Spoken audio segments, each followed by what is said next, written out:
Salut les trailers et bienvenue sur EcoTrail. Aujourd'hui on est à 800 pour une reconnaissance du trail de la Côte d'Opale. Cette vidéo porte sur la partie nord du parcours. Le départ est donné de la plage G800 et c'est parti pour 5 km de plage en direction du nord. L'objectif est le Cap Blanc-Nez dont on aperçoit l'obélisque au loin droit devant.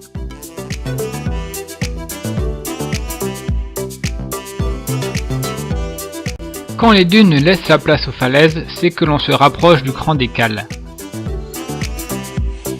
Là, un escalier nous permet de quitter la plage pour partir à l'ascension des 140 mètres du Cap Blanc-Nez. Plus question de monter droit dans la pente, un chemin nous amène jusqu'au sommet en un peu plus d'1 kilomètre. Après avoir fait le tour de l'obélisque, on prend la descente facile qui longe la côte en direction de Sangane.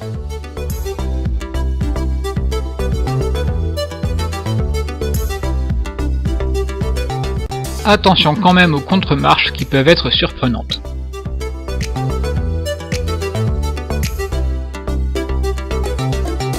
Vers le 10e kilomètre, on fait demi-tour pour retourner en direction de 800, mais en passant par les terres cette fois. On entame alors la deuxième difficulté. La montée au Noirmotte fait 100 mètres de dénivelé en 1 km 7.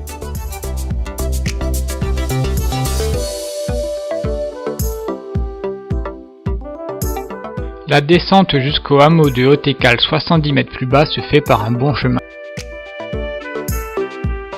Après avoir traversé la D243 au 14e kilomètre, on enchaîne avec la petite montée du Tape-Cul. Le parcours ondule ensuite sur une véloroute puis un chemin large entre le mont Acrignon et le mont Averlout.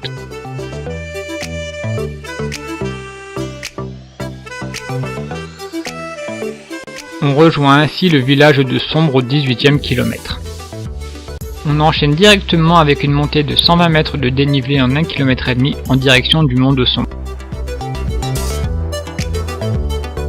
Au sommet, on retrouve un chemin large et roulant qui redescend de 100 mètres de dénivelé jusqu'au village d'Hervelingan. On traverse la D244 au 22e kilomètre pour remonter en direction du mont de Couple. On prend environ 90 mètres de dénivelé positif en 1 km et demi. On bifurque un peu avant le sommet pour attaquer la descente.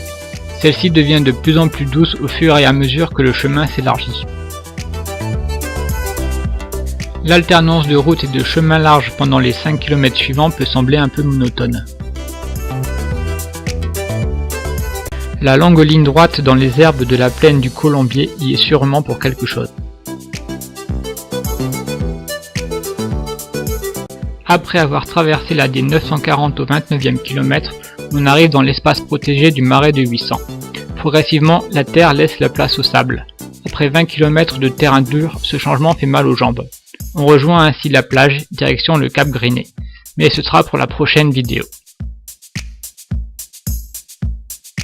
N'hésitez pas à vous abonner et à nous suivre sur les différents réseaux sociaux. Merci.